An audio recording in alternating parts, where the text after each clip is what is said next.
Sheriff Jake Thompson was just settling into his recliner, a steaming cup of coffee in one hand and the TV remote in the other, when the aggressive knocking at his front door shattered his peaceful morning.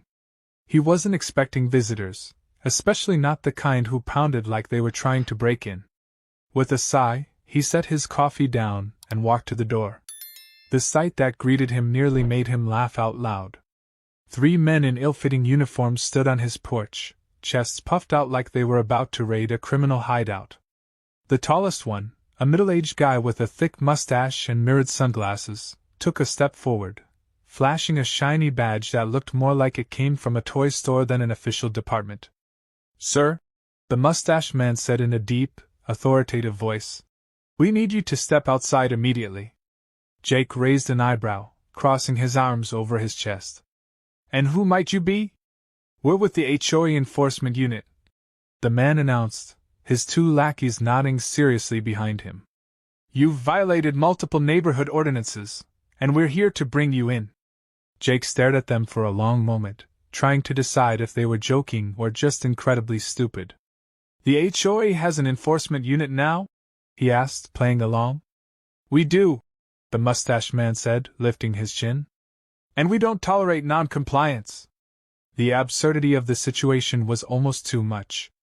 Jake knew his HOA had always been a little overzealous, but this was next-level nonsense. The mustached man reached into his pocket and pulled out a folded piece of paper, dramatically flipping it open. "You have been cited for an unapproved mailbox design," he said, his voice full of artificial authority. "And unauthorized lawn furniture." Jake blinked. "My mailbox?" He glanced over at the standard black mailbox standing at the edge of his driveway. "What's wrong with it?" "It doesn't conform to the HOA's latest aesthetic guidelines," one of the lackeys chimed in, looking down at his own clipboard as if reading from a script. "Section 4, subsection B, line 12. And my lawn furniture?" Jake continued, motioning to his porch, where 2 perfectly normal Adirondack chairs sat untouched. "It's, The mustached man hesitated, glancing at his clipboard, then back up at Jake. "It's unapproved." Jake fought the urge to smirk. "So, let me get this straight. You're trying to arrest me for a mailbox and patio chairs? This isn't a joke," the mustached man snapped, stepping forward. "Non-compliance with HOA ordinances is a serious matter. You're coming with us." Jake folded his arms. "And where exactly are you planning to take me?" The man squared his shoulders. "To our holding facility." At that, Jake couldn't hold back his laughter. "You mean to tell me the HOA has a jail?" The mustached man's face turned red. "It's not a jail, it's a compliance center." Jake took a slow breath, rubbing his jaw. "I see." He pretended to think it over. "Well, gentlemen, I hate to break it to you, but I'm a little busy today, so I'll have to decline your invitation." The mustached man's patience snapped. "That's it," he barked. "Turn around and put your hands behind your back." Jake didn't move. "Or what?" One of the lackeys stepped up, pulling out a cheap pair of handcuffs that looked like they'd break if you sneezed too hard. "Do it now, sir, or we'll be forced to take action." Jake sighed, shaking his head. "All right." He turned slightly, reaching down to his hip, not for a weapon, but for the small radio clipped to his belt. With a quick press of the button, he sent out a silent distress signal to his deputies, all without breaking eye contact with the so-called officers. The mustached man grinned, clearly thinking he'd won. "That's right," he said smugly. "You're learning your place." Jake held back another chuckle. "Oh, I know my place." As soon as the lackey stepped forward to slap the flimsy cuffs on him, Jake moved. In a single, swift motion, he grabbed the man's wrist, twisted it behind his back, and spun him toward the nearest car. The man yelped as his face smacked against the hood. The mustached man staggered back. "Hey! What the hell do you think you're doing?" Jake glanced at him, still holding the struggling man in place. "Performing a citizen's arrest." The second lackey reached for something on his belt, probably a fake citation book or another laminated sheet of nonsense, but he froze as the sound of approaching sirens filled the air.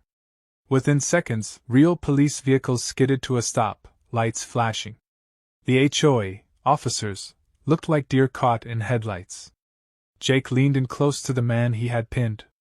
"Now, let's talk about who's really under arrest." The flashing red and blue lights bounced off the houses as two squad cars came to a stop in Jake's driveway. The mustached man and his two lackeys looked like they had just been caught breaking into a bank. Their self-assured posturing vanished the moment Deputy Carter stepped out of his vehicle, one hand resting on his duty belt. Carter took in the scene, Jake, still holding one of the fake cops pinned against the hood of a car, and the other two standing frozen in place. He raised an eyebrow. "Boss, you mind telling me why you're wrestling with a guy wearing what looks like a Halloween police costume?" Jake finally let the squirming man go, stepping back and brushing his hands off. "These three gentlemen were in the middle of conducting an unlawful arrest. Figured I'd save them the trouble of doing it the hard way."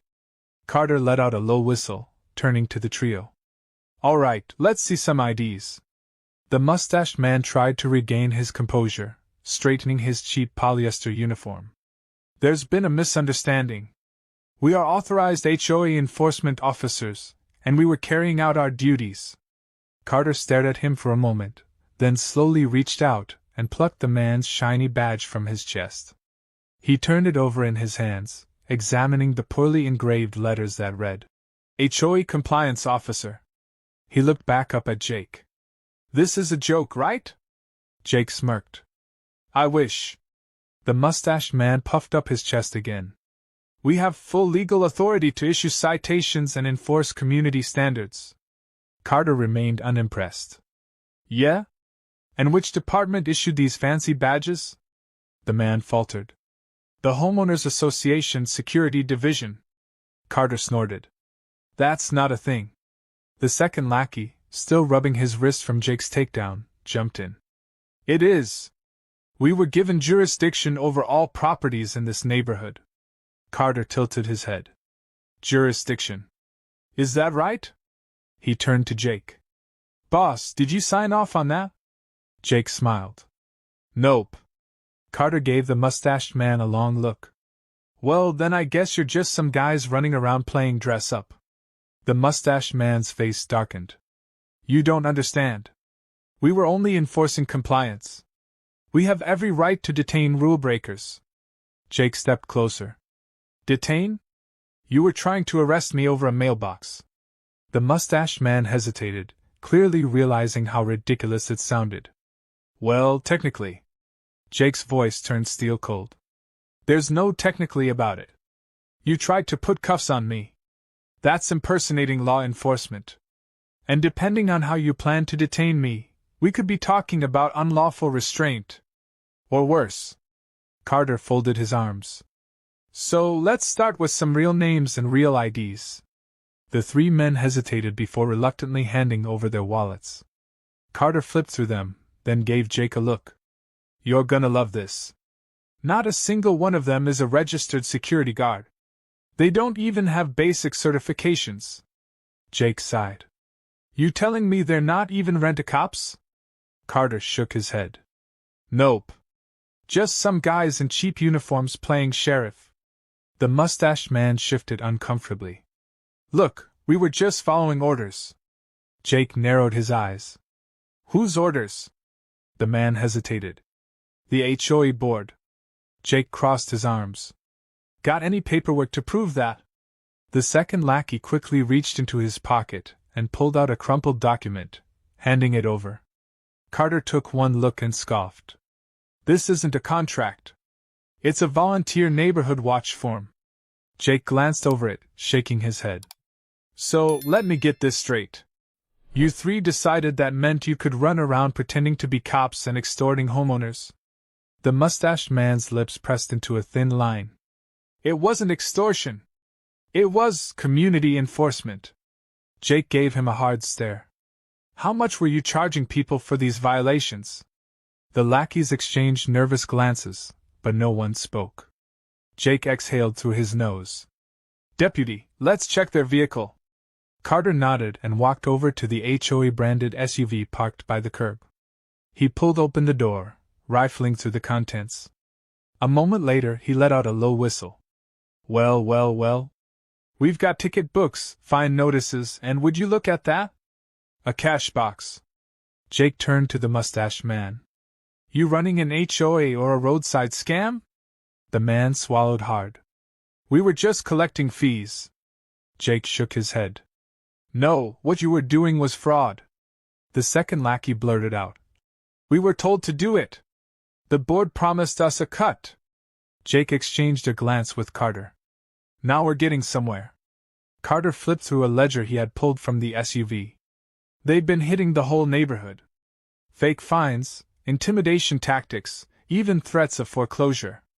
Jake let out a slow sigh. And people actually paid them? Carter nodded. Looks like it. Jake turned back to the three men. So, here's what's gonna happen. You're all being detained while we investigate. If you're lucky, you'll just be looking at fraud charges. If we find out you threatened or coerced anyone into paying, it's gonna get a whole lot worse. The mustached man tried to protest. You can't arrest us for enforcing community rules. Jake gave him a dry look. Watch me. Carter stepped forward, pulling out a set of real handcuffs. All right, boys. Turn around. The mustached man opened his mouth to argue, but when Carter raised an eyebrow, he slowly complied. The two lackeys followed, both looking thoroughly defeated. As Carter cuffed them and started reading them their rights, Jake turned to look at the small crowd of neighbors that had gathered to watch. Some were whispering to each other, others shaking their heads. An older woman near the front of the crowd called out. Sheriff, does this mean we can ignore those fines they've been giving us? Jake gave her a reassuring nod. If they ever made you pay, keep your receipts. The county prosecutor is gonna want to see them. A murmur spread through the crowd, and more people stepped forward, each with their own horror story about how the fake HOA police had bullied them. Jake looked back at Carter. We need to have a chat with the HOA board. Carter grinned. Oh, I can't wait for that. By the time Jake and his deputies arrived at the HOA office, word had already spread. The board members were waiting for him, looking nervous but determined to put on a good show. The president of the HOA, a thin man in a suit that seemed one size too big, stood in front of the others with his hands clasped in what he probably thought was a dignified pose. Sheriff, the man said with a forced smile. This is all a misunderstanding. Jake crossed his arms. A misunderstanding? You mean the part where your so-called officers tried to arrest me? Or the part where they were running a fine collection racket? The president cleared his throat. We were simply trying to maintain order in the community. There have been complaints. Jake cocked his head. Complaints about what, exactly? The president hesitated, then gestured vaguely. Non-compliance. Jake smirked. You mean mailboxes and patio chairs? A woman with short, silver hair, another board member, spoke up. Sheriff, we have to enforce neighborhood standards. People buy homes here because they expect a certain level of decorum. Jake eyed her. And does decorum include hiring unqualified thugs to shake down homeowners? The silver-haired woman stiffened. They were simply volunteers. Jake pulled out the fake citation book from the so-called HOA police. Volunteers who were charging fines, threatening arrests, and pocketing cash. That's not volunteer work. That's fraud. The board members shifted uncomfortably. The president tried to salvage the situation. Look, maybe we got a little overzealous. But surely we can handle this internally. There's no need to involve law enforcement. Jake let out a low chuckle. Too late for that. Your boys are already in cuffs, and we've got plenty of evidence.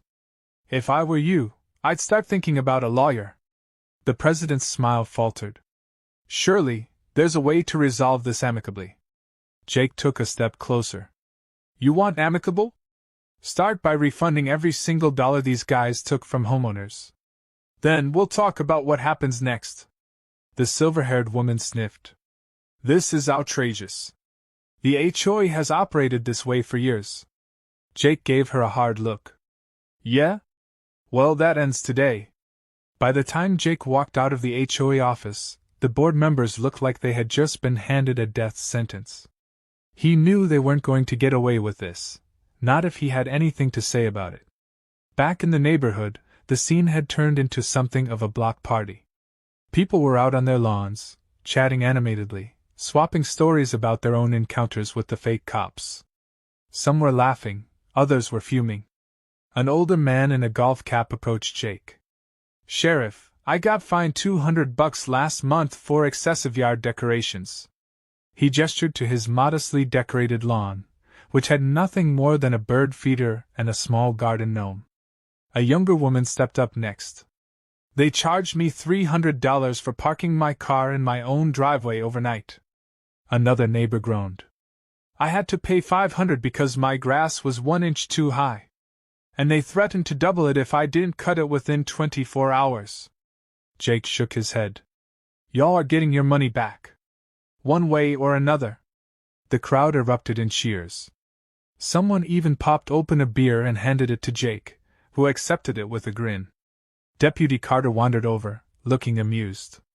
"This might be the first time I've seen a sheriff's investigation turn into a community festival." Jake took a sip of his beer. "People love seeing justice served." Carter smirked. "Well, you're about to love this. Just got word from the prosecutor's office. They're looking into felony fraud charges against the whole HOA board." Jake raised an eyebrow. "Now that's music to my ears." Carter held up a file. "Oh, and it gets better.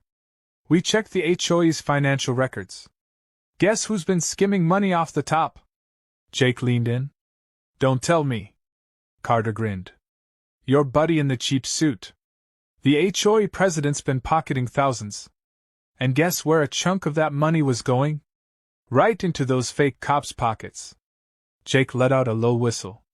Well, well. Looks like we're gonna be making another set of arrests." It didn't take long. Within hours, the HOA president and his accomplices were being hauled into squad cars, looking every bit as stunned as the fake cops had been. The neighborhood residents gathered to watch, some even clapping as the handcuffs clicked into place. As Jake leaned against his truck, watching the last of the arrests, the older man in the golf cap wandered back over. "Sheriff, you ever thought about running for mayor?" Jake laughed. "I think I'll stick to law enforcement." The man winked. "Well, if you change your mind, you got my vote." Jake just shook his head with a chuckle. "Let's just get this neighborhood back to normal first."